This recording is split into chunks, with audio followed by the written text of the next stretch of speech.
Masuk sini.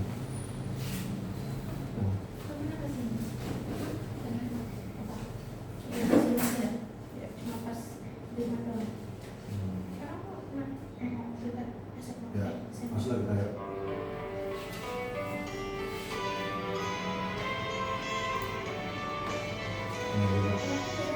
Ini musiknya.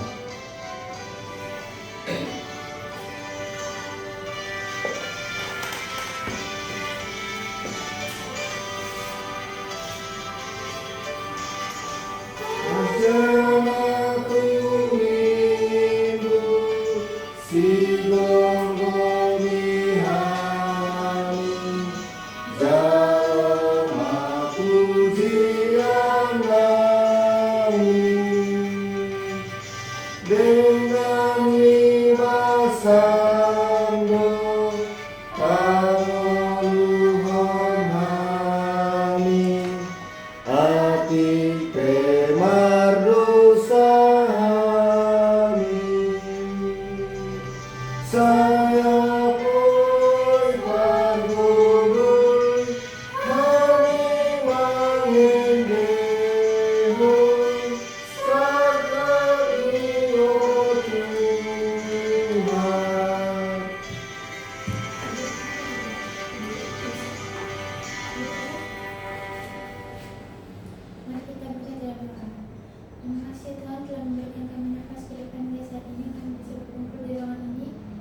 belajar CD. Tuhan Yesus, bentar lagi kami akan belajar CD. Berkatilah kami dari awal hingga akhir. Tuhan Yesus, berkatilah Anda menyertai kami, mengajar kami, supaya Dia bisa mengajarkan kami dengan baik dan kami bisa mengikutinya. Tuhan Yesus, kami yang berdosa atas dosa-dosa kami. Di dalam nama Anakmu, Tuhan Yesus Kristus, Juru Selamat kami. Amin. Amin. Ya, selamat gabung ya, Tuna ya. Ini teman-teman lah. Lihat dulu. Saya hello dulu. Ya, terima kasih untuk Bapak Selamamu yang memberikan izin. Ya, kita akan mulai materi rapat kita, pertemuan kita yaitu tentang kemarin tentang hukum Taurat, yaitu coba baca kalimat lain baik mengapa kisah. Ada catatannya, mau catatannya tentang tulah.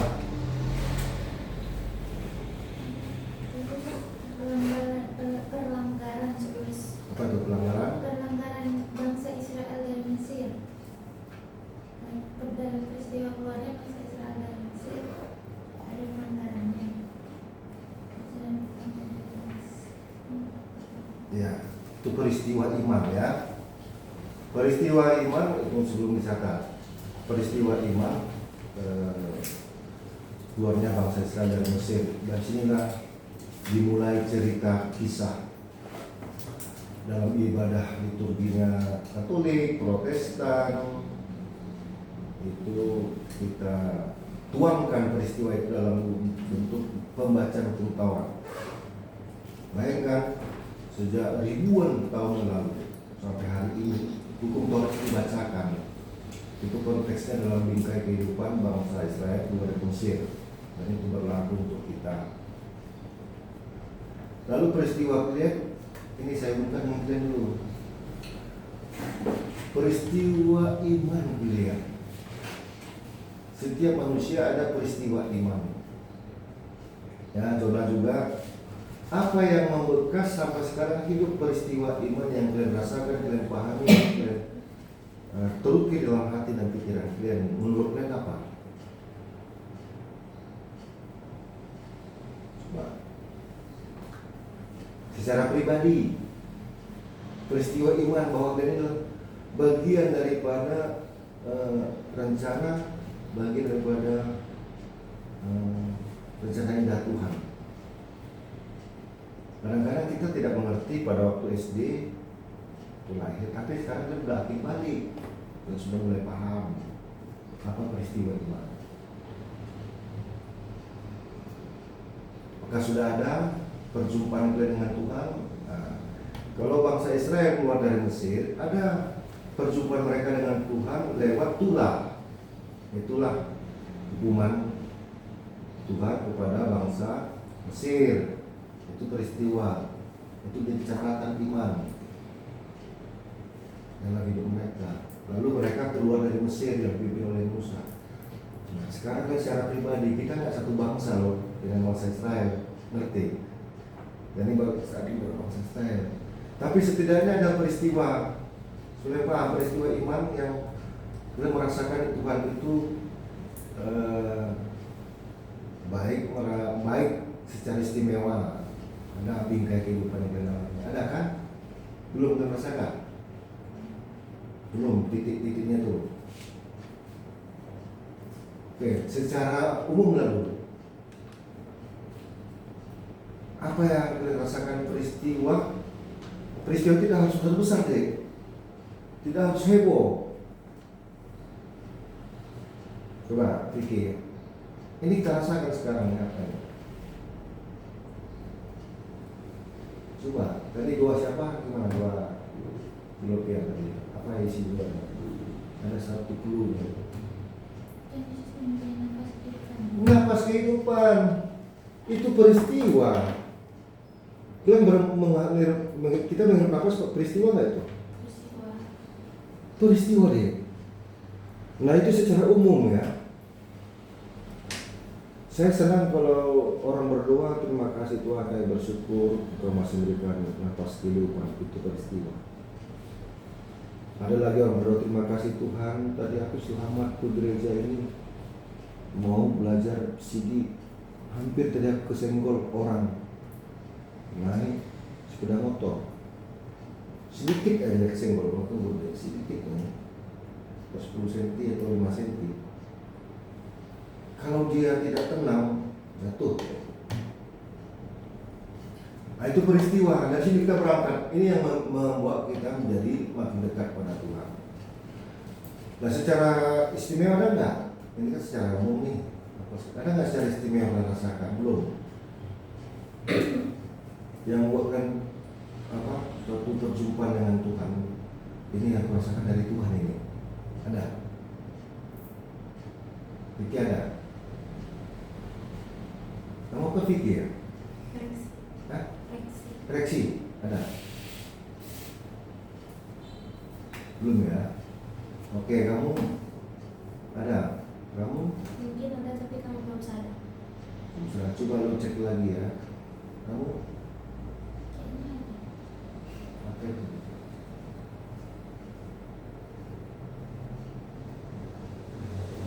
Saya ada nih. Pada waktu saya SMA, kelas 2 SMA masih ingat, saya naik sepeda motor jet cooled merek Suzuki yang knalpotnya kalau digas ada asap-asapnya, penting. Saya dari Jalan Arengka menuju ke Jalan Diponegoro, saya mau pulang. Pada waktu itu saya, cowok-cowok ini kan kita ini suka ngobot ya kan, meski ingin dilihat orang keren gitu. Karena banyak kegiatan perempuan suka. Suka banyak perempuan kita ngomong. Ada lampu merah. Jadi ada lampu merah di simpang itu. Ini Jalan Sudirman nih, yang baru. Ini Jalan Arengka. Nah, ini Jalan Diponegoro, sama saya ke sana. Saya gas, saya langgar itu. Makanya saya terjatuh, mengarep ada mobil. Wah, jatuh. Untung gak ada mobil. Kalau ada mobil saya akan digilas mati. Setelah itu datang polisi. Lalu tiba-tiba saya masuk rumah sakit. Lalu polisi datang ke rumah saya, diterima oleh ibu saya. Nah, stasiun, Bu, ini namanya keluarga Simbolon ya. Nama ibu ini, iya. Kenapa Pak? Anak ibu kecelakaan. Stasiun. Tapi kalau saya dalam dia menggerutu, kenapa Pak mati aja Bang? Ngambil kali Bang. Ya, jadi berpikiran itu spontan ya. Karena Kalau bapak sang ayah itu beda cara pendekatannya menyikapi merespon satu peristiwa anaknya. Kalau mama langsung apa? Nangis-nangis kan? Nah, kalau bapak udah aku bilang kamu jangan naik sepeda motor ngebut-ngebutan. Nah, pendek cerita, saya ingat langsung saja pendeta, dia tahu kalian. Kita sharing ini peristiwa yang istimewa bagi saya, di mana Tuhan itu baik, yang mengubah hidup saya. Setidaknya saya sadar ini perbuatan Tuhan dalam saya. SMA kelas 2 orang baru, SMA. Ya. Setelah saya sembuh, dan itu saya ingat-ingatlah peristiwa itu, saya trauma, dikasihlah tahu beras. Rezeki kalau kita itu beras spiriton, kuatlah imanmu, kuatlah rohmu, tidak lagi terjadi apa-apa dalam dirimu. Nah, itu dari Tuhan. Bersembuh, barulah sejak itu nggak dikasih izin pakai motor karena trauma, ya kan? Itu istimewa bagi saya. Tidak harus silakan. Misalnya lo pernah sakit nggak? Biasanya peristiwa itu kita mengingat Tuhan dalam peristiwa, biasanya peristiwa pergumulan berat. Kalau kita bernafas pergumulan enggak kan? Ini otomatis kita hidup kan. Tetapi biasanya peristiwa itu dalam pergumulan berat, seperti bangsa Israel mengalami pergumulan berat 430 tahun dijajah bangsa Mesir, yang tadinya mereka ada musim paceklik, kekeringan, mereka mendengar berita di Mesir itu ada mayat, mereka mengungsi. Nah, konsekuensinya kalau mengungsi, mereka hidup di sana, mereka menjadi budak lah istilahnya, ya kan? Mereka mati. Setelah itu berkembang mereka, ternyata semakin dibatasi ruang geraknya, makin ditindas oleh bangsa Mesir. Mereka mengalami pergumulan berat. Lalu mereka memohon pada Tuhan untuk dilepaskan dari pergumulan ini, menanggung pergumulan ini. Nah, siapa itu? Masuk apa? Nah, udah. Setelah itu pendek cerita, ada peristiwa besar lagi. Tuhan berbicara melalui hukum Taurat. Nah, orang tua saya berbicara pada saya. Apa dia bilang? Kalau mau hidup, jangan ngebut-ngebut naik sepeda motor. Kalau mati, tabrak aja semuanya. Itu saya ingat. Nah, dari situlah ada kata. Ini sama seperti ini. 10 hukum Taurat diingatkan si pelaku, yaitu Raja Firaun. Jangan kalian tindas umatku. Kalau tindas, ini adalah hukumanmu. Enggak didengar juga. Akhirnya anak sulung setiap orang di sana meninggal dunia, dan anak sulung dari hewan. Nah, sampai di sini dulu kita percuma belajar begini deh kalau nggak ada pertumbuhan iman. Ya, seperti si Jonah lah. Apa peristiwa yang membuat kamu komit sama Tuhan ini? Nanti supaya kita mau menuangkan bahasa cinta kepada Tuhan. Entah kenapa saya jadi pendeta nih. Yang mau jadi pendeta 62 tahun gereja ini deh. Nggak ada satupun warga jemaat sampai hari ini yang mau jadi pendeta. Karena katanya jadi pendeta ini banyak pergumulan. Tapi mudah-mudahan setiap warga jemaat itu dia merasakan ada cinta kasih Tuhan. Gereja ini berdiri. Sebenarnya gereja ini berbicara, ada nggak gereja yang baku dari warga jemaat di sini? Contoh. Sampai di sini dulu makna dari peristiwa pemeliharaan Tuhan atas kehidupan umatnya bangsa Israel. Peristiwa Tuhan berbicara dengan bangsa Israel secara istimewa. Dari keluaran umat Israel itu ada hukum yang sampai hari ini hidup. Kalau dari segi marga, dari segi bangsa, ngapain kita terima hukum Taurat? Tapi itu sampai kemana? Orang Yahudi kepada orang Batak. Tapi karena itu bagian daripada iman percaya kita pada Allah Tritunggal, kita terima. Coba dulu mulai sekarang, kalian cobalah dulu apa peristiwa iman yang kalian alami sehingga kalian mengingat Tuhan, dan itu berbekas terukir di hati kalian. Kalau napas kehidupan tadi, doamu kamu pintar tadi, berikan napas kehidupan itu peristiwa. Tadi kau resi ke sini, ada nggak peristiwa yang kau alami? Kau bahagia nggak ke sini? Coba gini deh, coba kan tadi dari rumah nanti besok lima berangkat, kalian berdoa nggak dalam hati? Tidak harus tutup mata. Nah, sepeda motor nih kita langkai, karena Tuhan yang mengaku berkata, itu kita merespon rencana Tuhan dan rencana kerja kita, aktivitas kita. Kita mengalami dua nih, aktivitas dan aktivasi. Dari dulu ini aktivasi, karena begitu aktivasi, kamu berat-berat itu aktivasi, pergerakan. Aktivitas apa? Aktivitas kita sekarang ada kegiatan belajar CD, aktivitas. Di dalam aktivitas itu ada aktivasi namanya, ada pergerakan. Itu juga peristiwa. Ya, tolong kalian nanti kalian supaya lebih berkembang ini pemahaman tentang hidup dalam bertuhan. Bukan hidup dalam belajar CD. Hidup dalam belajar CD itu ini berjalan aja di normal, rutin ya. Saya mau tanamkan pada kalian nanti. Kurang nih. Kurang apa? Satu. Kalian sebagai anak peristiwa, anak itu peristiwa sehingga menjadi anak. Sebenarnya kita nggak ada lagi, tidak ada ruang kosong bagi Tuhan untuk tidak ada peristiwa. Kenapa kisah kitab Kejadian itu peristiwa?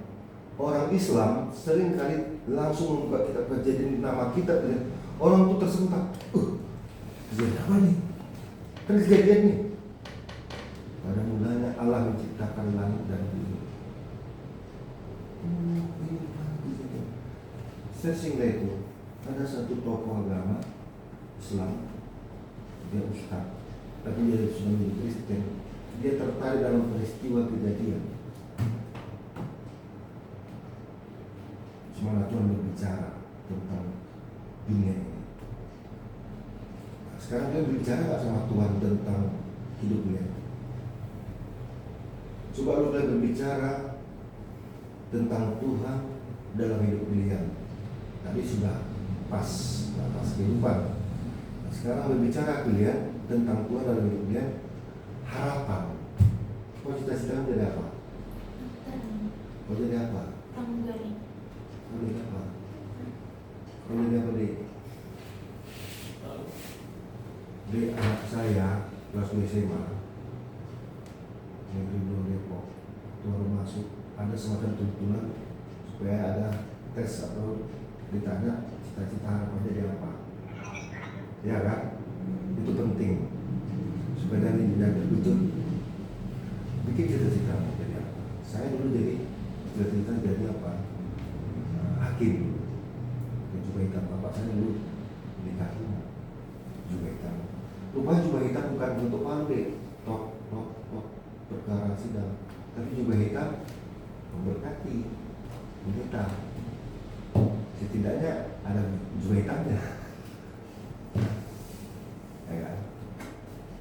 Nah, untuk jadi dokter, tolong dulu alat-alat dokter beli. Coba praktekkan itu. Coba cara berkomunikasi sebagai dokter, kayak simulasi, kamu jadi pramugari. Coba cara berpraktek, cara pramugari, gaya public speakingnya gimana atau lainnya. Dan sinilah gambar-gambarkan. Ini peristiwa yang akan terjadi. Baca dulu, ini iman ya. Harus lebih hafal dari Pancasila. Baca dulu zona, kalau baca dulu zona, Jadi dengan teman-teman, Ibrani 11 ayat 1. Saya berangkat dari sini deh.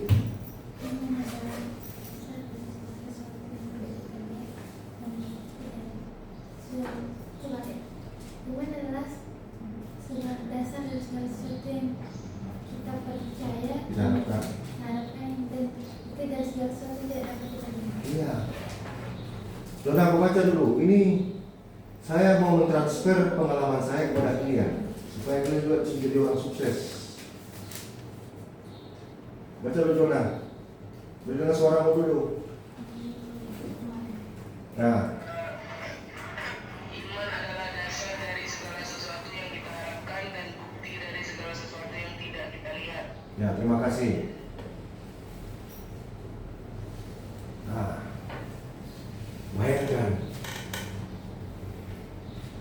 yang sedang kita alami ini yang kita lihat nih, yang sedang kita alami yang kita rasakan, yang sedang kita alami ini adalah yang kita aktivitaskan. Tapi sekarang coba berlaku dua-dua deh. Tapi kalau bisa yang ini tingkat tinggi. Iman adalah dasar dari segala sesuatu kita harapkan. Jadi dokter, jadi pengusaha, rezeki, jadi PNS, tentara. Gambarkan itu. Setiap hari bangun tidur dan menjelang tidur. Ya. Digambarkan dalam alam batin, alam bawah sadar. Bagaimana seorang pramugara yang baik, yang hebat, dokter yang baik dan hebat, pengusaha yang baik dan hebat. Kalau rezeki contohnya kau bayangkan punya kelapa sawit. Tidak salah kan? Tapi kalau kita misalnya gini, kita gambarkan masih jauh berbeda, aku masih SMA, mungkin aku dokter, kalau aku dia begini. Itu yang kalian pikirkan. Sekarang yang kalian imani dan gambarkan beda itu.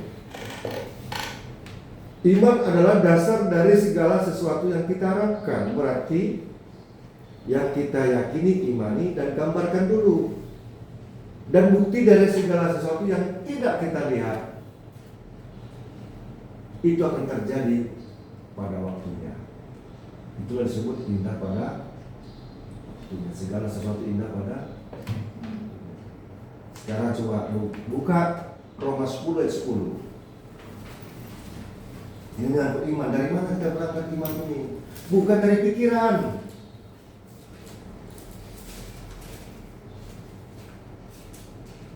Baca dulu Reski. Roma 10 ayat 10. Karena dengan hati orang percaya dan dibenarkan, dan dengan mulut orang mengaku dan diselamatkan. Ayat 13. Sebab barang siapa yang berseru kepada nama Tuhan akan diselamatkan. Bukan ayat 12 ya. Coba. Sebab tidak ada perbedaan antara orang Yahudi dan orang Yunani, karena Allah yang satu itu adalah Tuhan dari semua orang, kaya bagi semua orang yang berseru kepadanya. Ayat 13 dipermalukan, ada itu kata dipermalukan. Sebab bagi saya tidak akan dipermalukan. Ayat berapa? Ayat 14. Roma 10 ayat berapa itu? Sebab barang siapa yang percaya kepada tidak dipermalukan. Ada kata-kata itu? Ayat 11 baca, sama-sama baca, dua-dua ayat. Karena satu sisi berkata, barang siapa yang percaya kepada Dia tidak akan dipermalukan. Tidak dipermalukan. Sebab dengan hati orang ayat 10. Garis bawah dengan hati. Semua garis bawah itu. Sebab dengan Percaya dan dilakukan. garis bawah hati.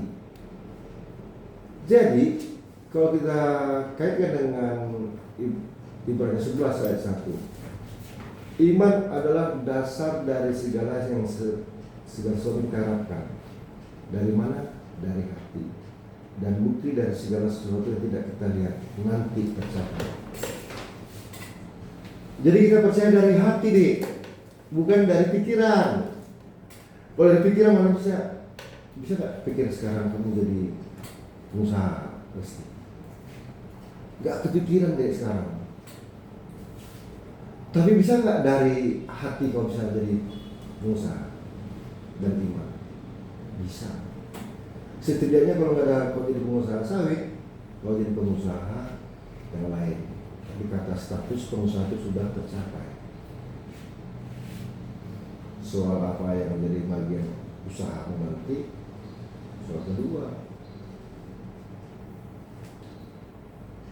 Nah, kembali kepada peristiwa tadi, ya, tolong kalian orang remaja ini sangat dekat dengan cita-citanya. Tapi kalau kami orang tua ini sangat dekat dengan nasihat-nasihat dan perjuangan masa depan anak-anak kami. Jadi orang tua kalian itu sangat dekat dengan perjuangannya, menanggapi anak-anaknya. Nah, kalian remaja seperti ini, kalian sangat dekat dengan harapan masa depan dan cita-cita. Berarti kau rezeki kau belum ada, belum dekat kau dengan cita-citamu, harapanmu. Tetapkan dari sekarang. Beda cita-cita harapan orang tua dengan dirimu, ya kan? Tidak ada mustahil bagi Tuhan. Baca dulu itu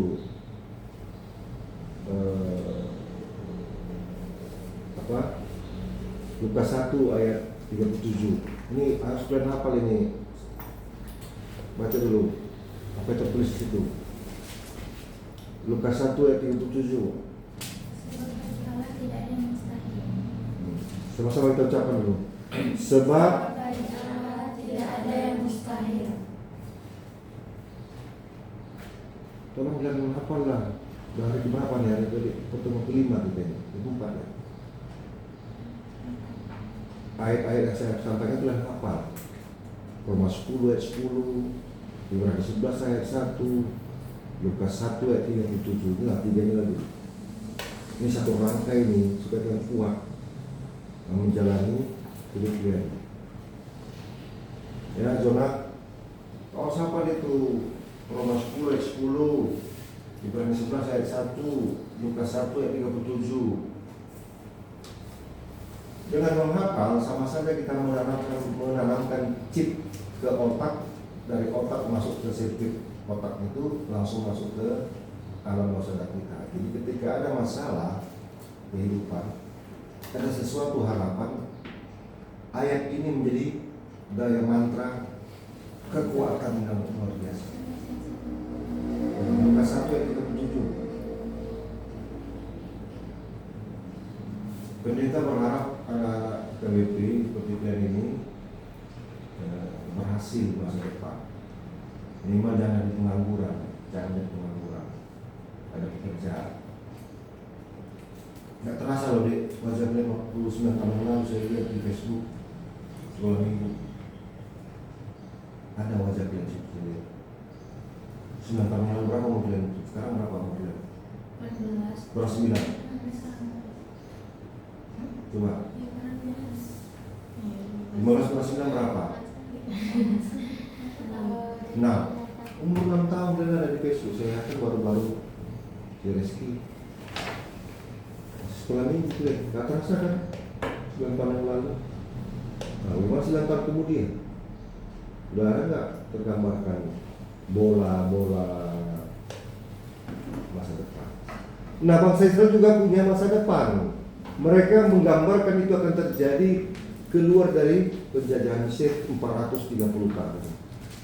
Kita 350 tahun dari Belanda, 3,5 tahun Jepang. Luar. Itulah bola harapan bagi kita. Kau suka main bola, Reski? Pingpong? Mau nggak badminton apa ya?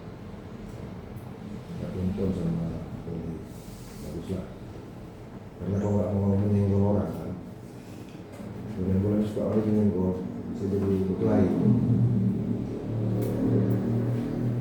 Badminton, tunggal, volley, nggak ada nyenggol kan satu tim. Yang menyenggol kan sama lawan.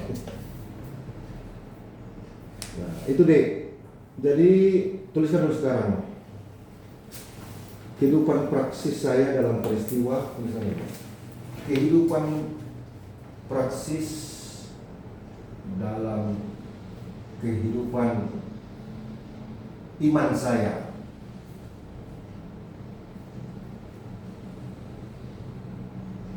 bahwa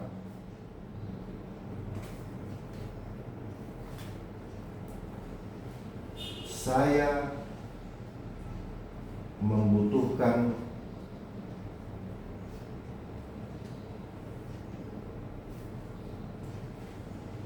pertolongan dan kekuatan Tuhan. Saya membutuhkan pertolongan dan kekuatan Tuhan menghadapi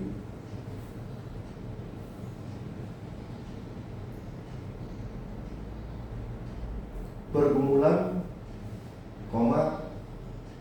harapan, dan cita-cita. Titik.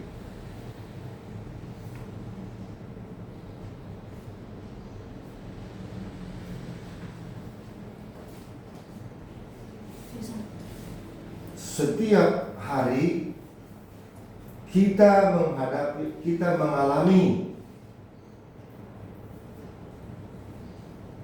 peristiwa-peristiwa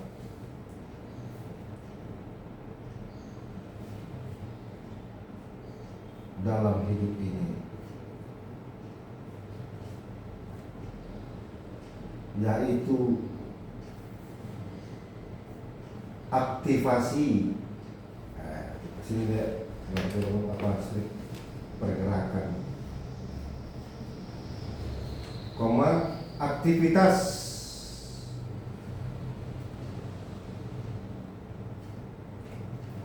dan tujuan. Titik. Aktivasi, aktivitas, dan tujuan. A2T. Lihat sini punya tujuan seperti isi doanya si Lopian tadi.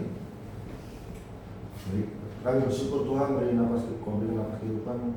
Tuhan berkati pendeta, memberikan mengajari kami dengan keturunan baik.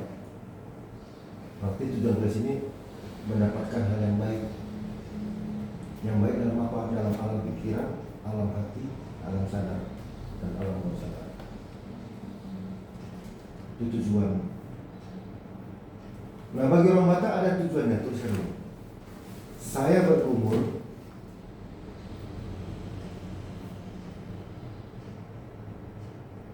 dalam tujuan pribadi saya di satu sisi,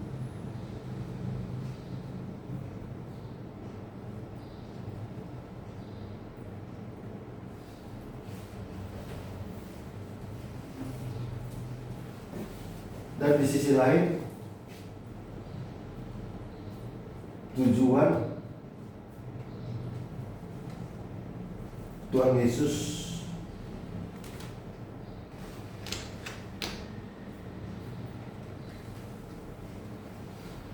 dalam hidup saya.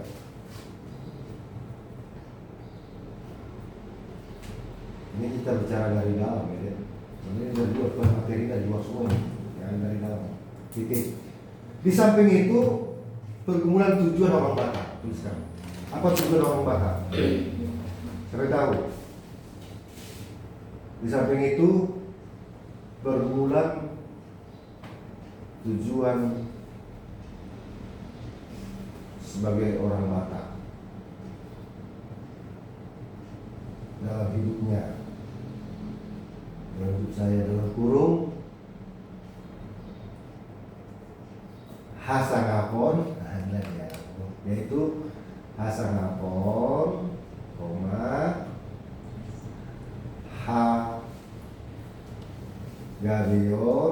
Agabion,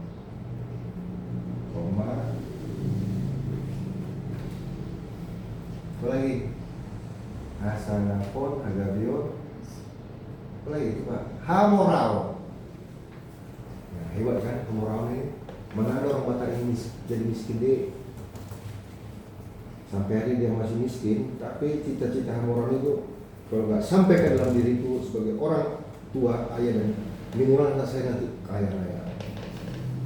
Seperti Kalau orang yang sudah kaya raya, Anda juga kaya raya, bertahan stabil. Jadi kalau Jonah harus jadi kaya raya, kalau Pian harus jadi kaya raya, tapi kaya dalam Tuhan, bukan cita-cita, bukan harta saja. Orang Batak itu milik 3, makanya semiskin-miskinnya orang Batak, tukang sayur, tukang beca, tukang tambal ban, berjuang orang tua itu anaknya minimal pendidikannya dapat sarjana muda. Tapi kadang-kadang sang anak yang lebay, nggak mau belajar, ya kan, malas, bandel. Orang tua ada semangat, anaknya nggak mau, lebay. Itu yang lebay nggak?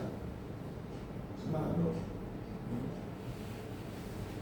Orang tua saya di 7 kami anak lagi.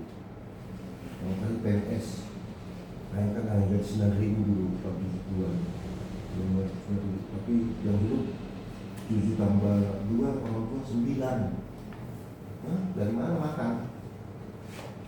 Sebelah kami bercocok tanam ubi di dalam rumah.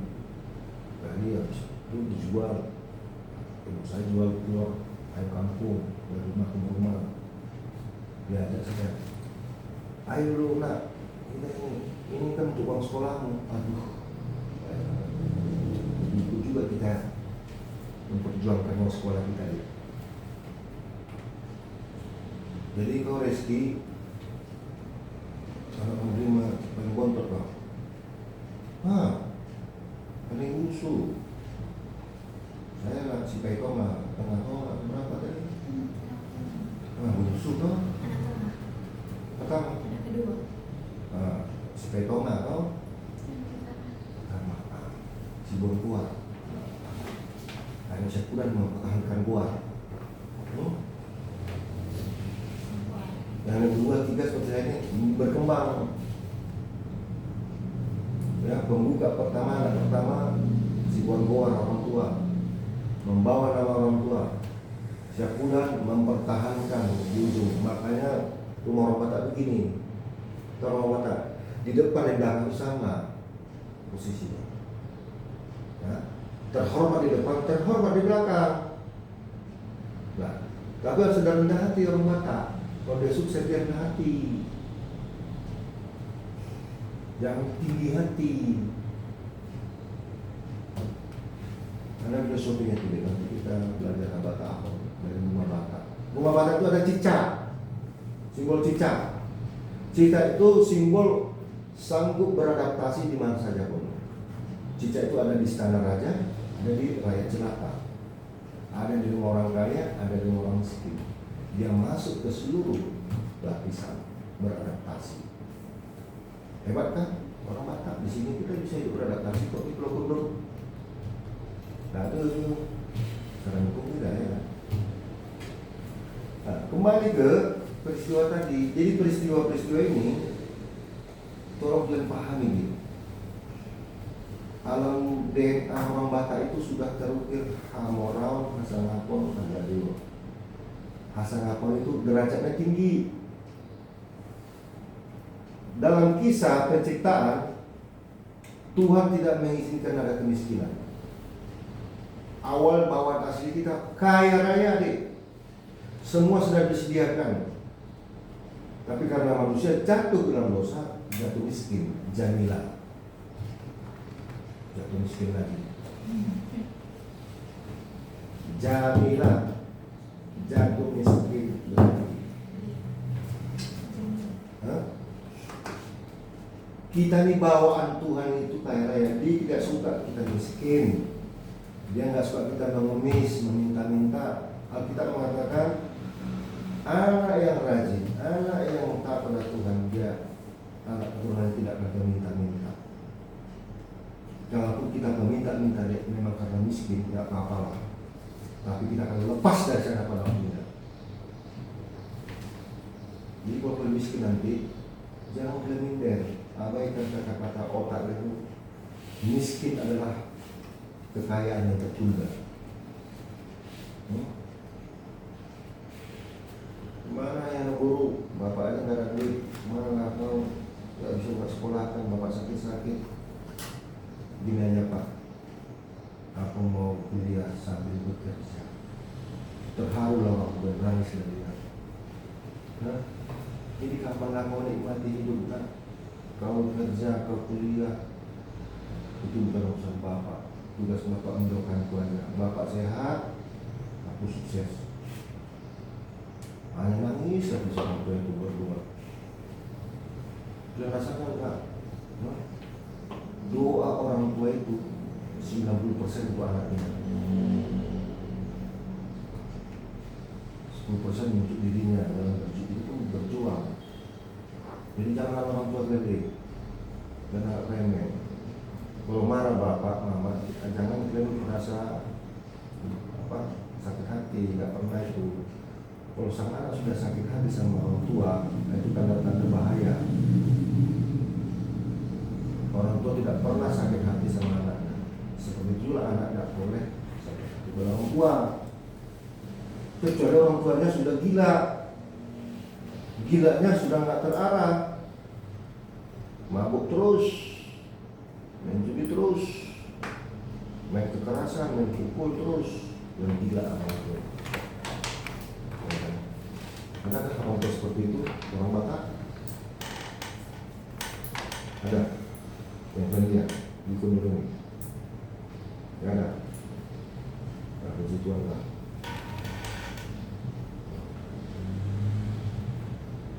Nah, tuliskan tujuan Tuhan Yesus kepada manusia orang percaya adalah, tujuan Tuhan Yesus kepada orang percaya adalah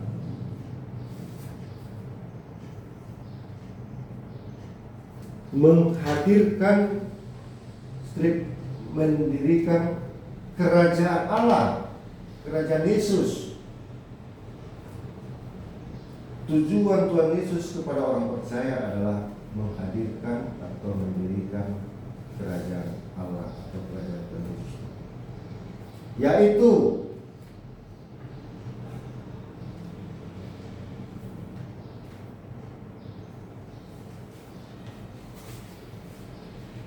hukum Taurat,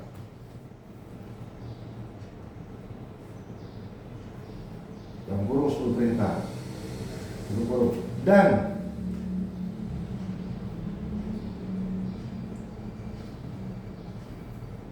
kasih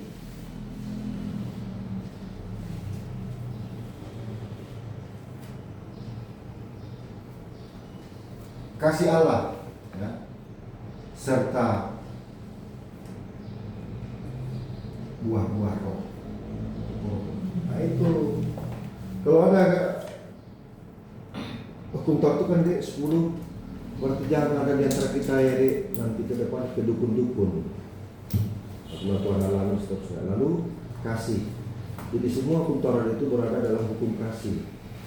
Kasihilah Tuhan Allahmu dengan segala hatimu, dengan segenap jiwamu, dengan segenap akal budimu, dan dengan segenap kekuatanmu. Dan kasihilah sesama manusia seperti dirimu sendiri. Dan yang terakhir, buah-buah roh. Tuliskan dulu, buka kurung.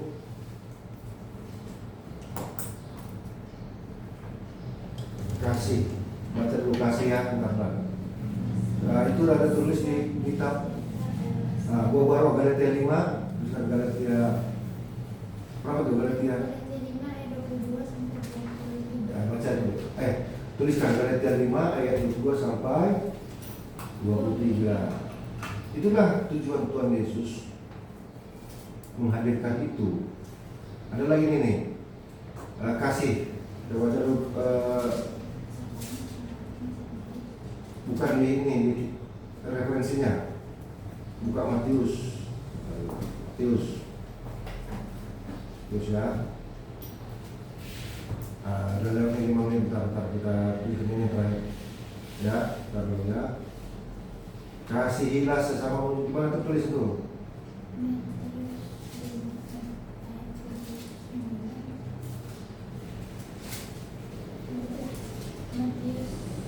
Matius 22, tulis deh. Matius 22. Ini hafal. Ayat 37 sampai 39. Nih. Matius 22 ayat 37 sampai 39. Tadi Galatia 5 ayat 22 sampai 23. Baru hukum Taurat tadi apa itu? Keluaran 20 itu kan ya, Keluaran 20. Itulah hukum Taurat. Inilah rahasia kerajaan Tuhan. Nah, kerajaan iblis itulah Galatia 6 ayat 19. Coba baca dulu. Berapa itu? Ada 13 kerajaan iblis. Galatia 6 tadi. Galatia 5 tadi. Nah, yang baca nih. Yang terakhir ya, sudah kita tutup. Tapi baru ialah kasih. Bukan ayat 19. Ya udah, buah-buah lagi. Perbuatan daging ternyata Nah. yaitu pencabulan. Satu, apa lagi? Cemara. Dua, Hawa nafsu. tiga, Penyimpangan berhala. empat, Sihir. lima, Perseteruan. enam, Perselisihan. tujuh, Iri hati. delapan, Amarah. sembilan, Kepentingan diri sendiri. 10, Percayaan. 11, Memecah. 12, Kedengkian. 13, Kemabukan. 14, Pesta pora. nah, 15. Nah, 15 itulah yang menghadirkan kerajaan iblis. Boleh sih kita marah deh, tapi jangan terlalu marahnya begini, mendatangkan dosa. Kau gini-gini, buat kata-kata binatang, terus main kekerasan, lalu main pukul sampai mati. Nah, itu namanya amarah yang ke arah iblis. Namanya amarah itu ke arah Tuhan. Bawa roh ada berapa? Ini sopan 9. Ingat aja, tetapi bawa roh adalah 1 dan 2 ya. Kasih, Cita dan rasa yang keras, kesabaran, kemurahan, kebaikan, kesetiaan, kelemah lembutan, penguasaan diri. yang penting pede deh, puasa diri. Nah, di ujungnya enak kan? Di awal tadi kasih ya, di ujung penguasaan diri. Oke, terima kasih. Itulah deh peristiwa-peristiwa dalam hidupmu. Tolong kalian ingat-ingatlah aktivasi aktivitas seperti si John ini. Nah, jam 10 kita hari Sabtu dikasih izin bapak selama itu suatu peristiwa aktivasi dan suatu tujuan yang kau dapatkan di sini, mengetahui dan mengenal dan memahami yang baik. Tapi nanti kalau ini peristiwa lebih privasi, wah ini dan pasti akan ini. Nah ini tugas saya mengharapkan kalian deh, kalau bisa nggak kalian tampil setiap minggu keluar akhir bulan.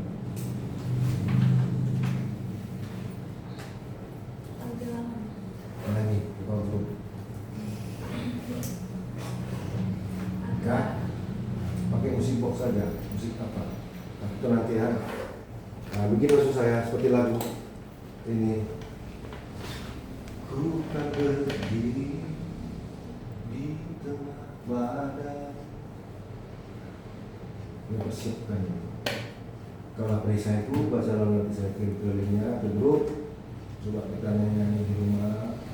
Kita satukan suara yang berbeda dari satu nada. Musiknya musik yang YouTube kita download, kita tampil lagi. Ikut pendeta tampil tengah-tengah, menunjukkan di awal saya tengah-tengah ke dua belakang samping kiri saya dua sebelah. Kita nyanyi bersama-sama.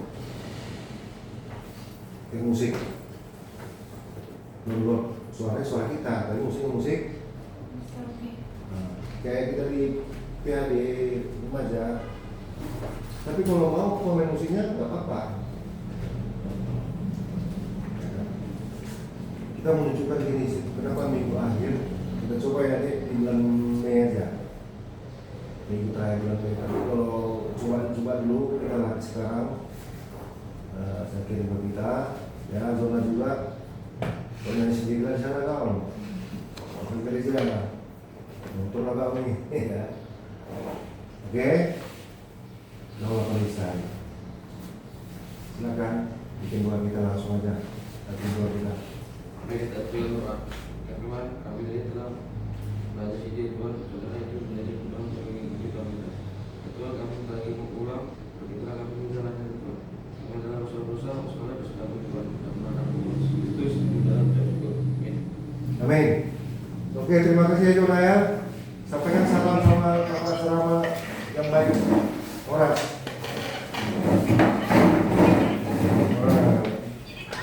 juga baju hitam ini kayaknya. Baju hitam ini baju.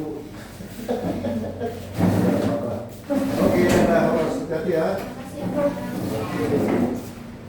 Oke ya, kena ya, orang.